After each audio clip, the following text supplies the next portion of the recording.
Salutations Black Queens and Kings, my niggas, my niggasses, déportés comme natifs, votre Bilali King à votre service.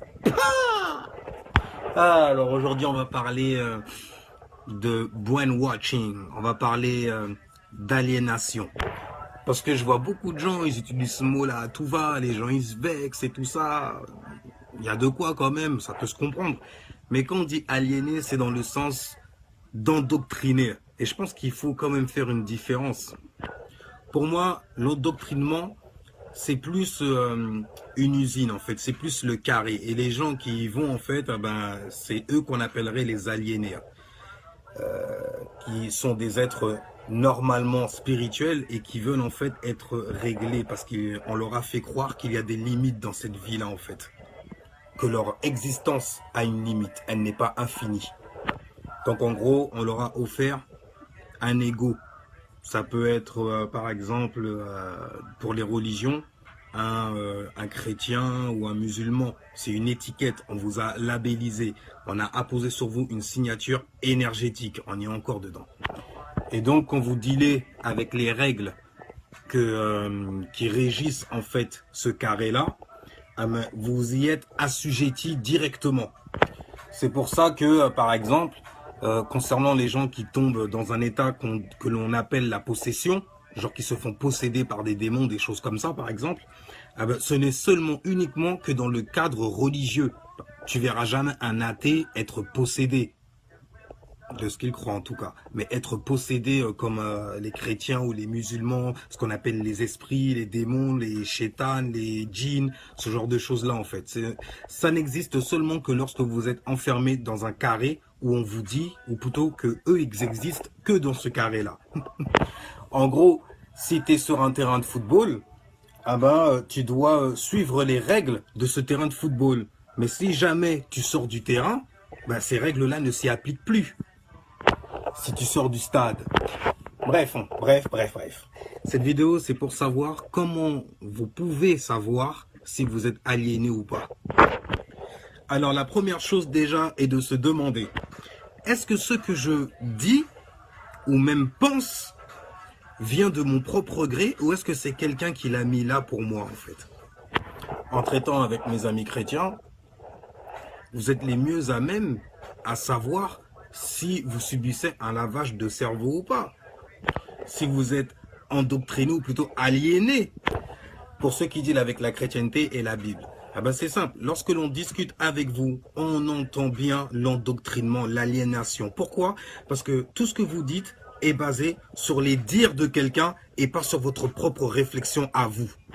On est venu vous rabâcher des choses, des trucs de dingue, des histoires à dormir debout, des fables mieux que La Fontaine et tout ça. On vous a endoctriné là-dedans depuis petit, donc dans votre subconscient, ça fonctionne toujours, ce programme-là roule en permanence. Et le pire, c'est que vous trouvez juste d'aller voir les gens et d'essayer de les endoctriner à leur tour. Si ça n'a pas déjà été fait depuis qu'ils étaient petits. C'est un truc de dingue. Vous êtes des aliénés, vous êtes endoctrinés donc. On va prier pour toi frère parce que t'es foutu. Non, bien sûr, je dis ça avec le respect de la logique. Ok? J'en ai rien à battre, moi, tu fais ce que tu veux. Mais bon, à partir du moment où ça porte atteinte à ma communauté, moi, je me permets de dire ce que je veux. Et ce que je veux, c'est la vérité et c'est ce que je dis. Enfin, ma vérité selon ma compréhension, ma. Mais I bet you won't do some weak church. Hein? Va et fais ta recherche. Après, on en discutera. D'esprit à esprit, ok? Pas de esprit à ego. Et donc, vous êtes aliéné. C'est dans ce sens-là que je parle, ok? Et parce que vous n'avez pas appris à réfléchir et à penser par vous-même. On vous a mis des choses qui ont déjà été pensées pour vous, en fait, pour vous asservir. Par exemple, mon super ami, superstar, Jesus Christ. The White Guys. Personne n'a de preuve qu'il a existé réellement, concrètement, scientifiquement parlant. Et tu sais très bien à quel point la science fait fermer la bouche des gens. Tu l'as vu, tu l'as remarqué aussi, si tu as fait ta recherche. Mais personne l'a vu, personne l'a rencontré. Les gens l'ont fabriqué à partir de mythes, etc. Et ils vous l'ont donné ensuite. Et les gens qui sont venus vous le donner, ils vous ont répété sans arrêt. N'oublie pas de le passer à ton voisin, hein, ok? Ne les garde pas pour toi seulement, t'as vu? Fais passer, fais tourner. Et donc va polluer la tête de tes enfants. Ça commence depuis bébé. Et donc, en gros, continue à faire le boulot aussi, tu vois. Fais comme moi je suis un mec comme ça, tu vois. Si tu fais comme moi et tu donnes ça à ton prochain, il sera comme moi, il sera comme toi. Bref, ces conneries-là. Et le pire, c'est que tout le monde mange ça, tout le monde gobe ça tous les dimanches. Et bien sûr, si c'est pas tous les soirs même, carrément. Hein, les réunions de prière et tous les évangélistes, big up, vous savez très bien c'est quoi. Et je connais votre peine. Non, il faut prier pour le frère. Vraiment, là, c'est chaud. Laissez-moi rire, c'est rien. Et donc, vous êtes endoctrinés. Et donc, vous êtes aliénés. Bon, je laisse tranquille les chrétiens parce qu'ils n'arrêtent pas de manger. C'est tellement facile de leur en donner. Maintenant, on va regarder les mecs, par exemple, de la street, les mecs de la rue, etc. C'est la même chose, pratiquement. Pour certains d'entre nous, on y a tous été à un moment confrontés. Tu vois, ce qu'on appelle la teuguerie ou la racaillerie. Tu vois, quand tu vas faire des gros plans à des gars et tout, tu vas soulever des gens et tout en troupe et tout ça. Mais en vrai, c'est un lifestyle en fait qu'on a. Parce que ça, mais tu regardes nos styles vestimentaires, ça se ressemble. Si tu regardes la musique qu'on écoute, bref, il y a des codes. Donc c'est un lifestyle, un style de vie. Donc quelqu'un a pensé ce style de vie pour vous. Et en plus, ils l'ont même carrément capitalisé, il suffit de regarder. Pour mes gars, par exemple, qui veulent avoir de l'oseille à foison, de la bitch, en veux-tu, en voilà et tout. Genre devenir le prince de la bœuf, le prince de la blanc, c'est coco. Enfin, tu vois le genre quoi, mais hé les mecs, on n'est pas les seuls à avoir voulu devenir ça. Il y a quelqu'un qui a pensé ça avant et qui vous l'a donné. Et justement, votre ego vous pousse à devenir, ou plutôt à suivre ce genre de style de vie.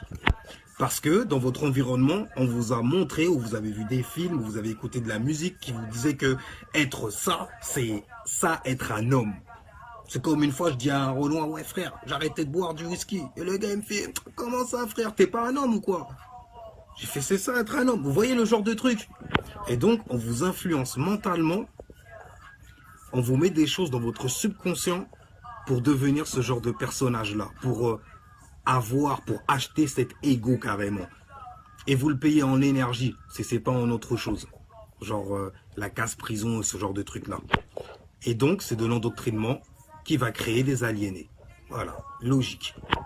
Parce que quand vous êtes petit, quand tu as 6-7 ans, mais jamais normalement un enfant de 6-7 ans, il se dit je vais grandir, avoir mon gun pour vendre ma CC, etc. Non, il a été endoctriné, il a été aliéné par la télévision, par la musique, etc. Et donc vous avez laissé toutes ces choses-là que je viens de nommer, la télé, les médias, le ciné, la musique, vous donnez un personnage à jouer, vous donnez une manière, une façon de penser, vous donnez carrément même des pensées pour devenir ce genre de personnage-là. Ça veut dire que vous vous êtes laissé influencer pour créer votre environnement. Et donc, vous n'agissez pas de votre propre chef, en gros. Vous laissez la télévision, les médias, le cinéma, la musique penser pour vous, en fait. Et vous êtes carrément déconnecté. C'est comme si, en fait, vous laissez votre corps en autopilote jouer un rôle, en fait, que son environnement lui a dicté de jouer. En gros, vous vous divertissez de vous-même. Et donc, pour savoir si vous ne subissez pas un lavage de cerveau, si vous n'êtes pas un aliéné, en gros, eh ben, il faut vous poser une simple question encore. Est-ce que j'ai fait la preuve que ça, là, ça existe? Est-ce que je me le suis prouvé factuellement?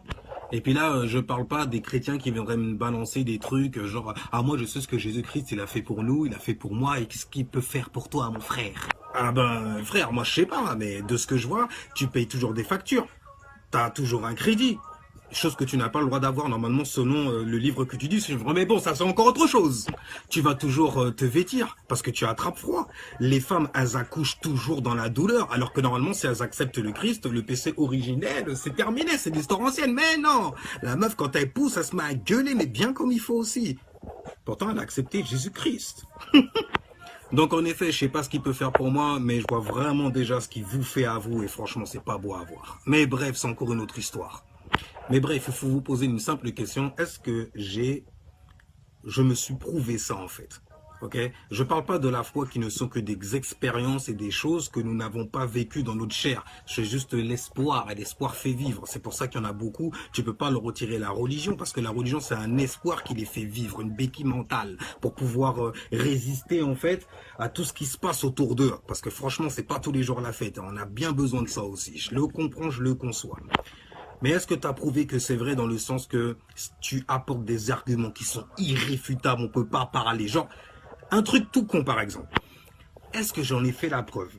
Par exemple, tu regardes l'eau, personne ne peut venir la ramener avec quelqu'un, personne, ok, ne peut venir dire que l'eau c'est pas mouillé, ce n'est pas du liquide, ok, les arguments sont là, c'est factuel, ok. Vous ne verrez jamais personne qui viendra nier ce fait là, ok.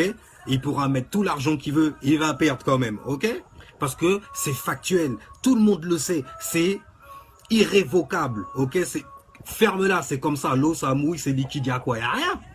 Ah ben vous voyez, tout ce qui est religieux, etc., dès que vous apportez ce genre d'argument là, comme pour l'eau, ah ben vous savez que vous n'êtes pas, vous ne subissez pas un lavage du cerveau, que vous n'êtes pas endoctriné, que vous n'êtes pas un aliéné, ok, que vous n'êtes pas en train de vous tromper, parce que c'est factuel.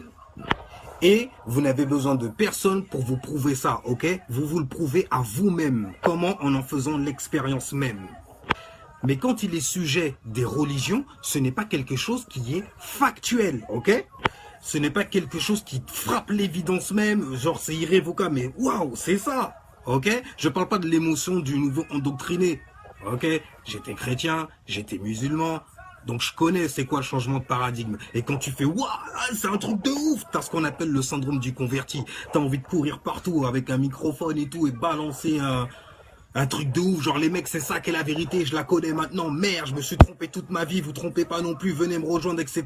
Et les disquettes que vous connaissez si bien.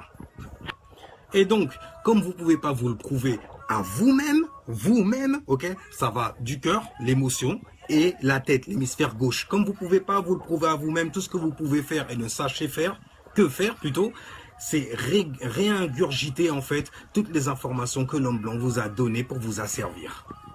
Et c'est exactement la pure définition même de ce que j'ai appelé, ou plutôt de ce que l'on appelle même un négro. Un mec qui est endoctriné, un mec qui est aliéné à répéter les mensonges que les locodermes veulent bien lui ingurgiter dans la tête ou dans l'esprit. Ok?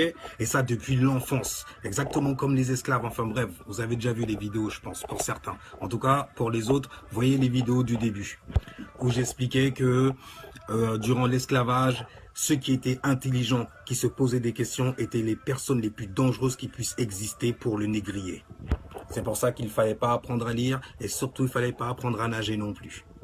Mais bref, c'est pour ça qu'il est très difficile pour un endoctriné ou un aliéné de pouvoir se délaver le cerveau plutôt.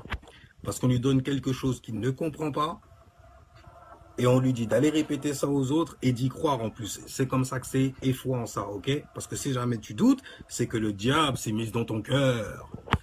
Et donc, en bref, il faut savoir mettre son ego, parce que l'ego rend stupide, je l'ai déjà dit plusieurs fois. Il faut savoir mettre son ego et sa fierté de côté, se regarder en face et se poser de simples questions. Est-ce que ce que je suis en train de dire, de répéter, est-ce que j'y crois réellement? Est-ce que je le sais? Est-ce que c'est quelqu'un, est-ce que je le dis en fait de mon plein gré? Est-ce que ce n'est pas quelqu'un qui est venu me dire qu'il faut le dire comme ça et quand il te répond ça, tu réponds ça, etc. Est-ce que quelqu'un, comme mon environnement par exemple, ne m'a pas dicté les pensées que je suis en train d'avoir là? Est-ce que je fais preuve d'égotisme ou est-ce que je suis un être spirituel?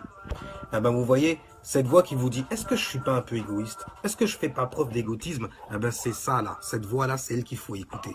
Ok? Et il faut savoir lui apporter des réponses.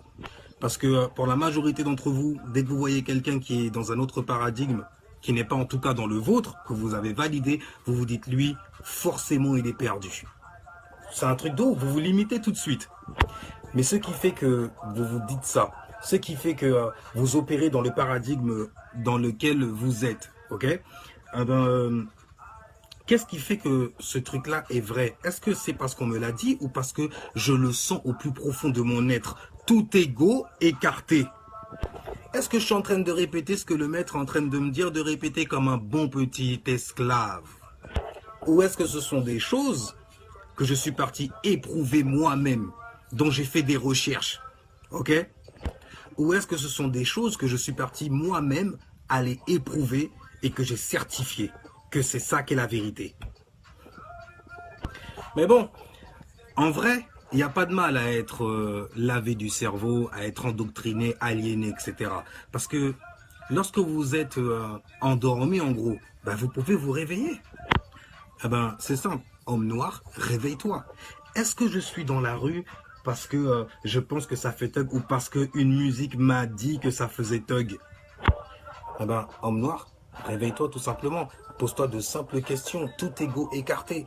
Est-ce que je suis dans la rue en train de faire du bise et tout ça parce que je l'ai entendu dans une musique ou bien parce que j'ai vu une série et puis je me suis dit depuis petit que c'était un truc de thug et tout ça, d'aimer les belles choses, nanani, nanana, l'argent, surtout l'argent. Est-ce que je suis dans la rue parce que mes amis sont dans la rue et puis ça fait stylé? Est-ce que c'est vraiment ce que j'ai envie de faire? Est-ce que je vais à l'église parce que j'ai construit cette église-là, parce que j'ai écrit le livre qui dirige les gens dans cette église-là et je sais que c'est la vérité parce que j'en ai fait la recherche, j'ai éprouvé cette vérité-là? Ou alors, est-ce que je vais dans cette église-là tout simplement parce que mes parents m'ont habitué depuis que je suis petit à y aller. Ils m'ont donné un certain programme qu'on appelle la chrétienté pour m'endoctriner et que j'aille endoctriner les miens et les perdre ensuite. Mentalement, spirituellement surtout. Je suis musulman parce que mes parents ont été musulmans dans un environnement musulman. Je suis chrétien parce que mes parents étaient chrétiens, donc dans un environnement chrétien. Et ils m'ont habitué à certaines choses, comme aller à l'église, répéter les mensonges, des choses que je n'ai même pas éprouvées moi-même. Donc que je ne peux pas dire je sais, pas j'y crois, je sais que c'est vrai. Non, tu peux même pas te le dire. Est-ce que tu as fait la recherche avant d'aller donner ça à tes frères? Est-ce que tu as vu toutes les perspectives qui existaient pour en faire la recherche? Et c'est ça que j'aimais bien dans la religion musulmane, parce que on te disait que pour prouver qu'elle est fausse, il faut que tu ailles ailleurs.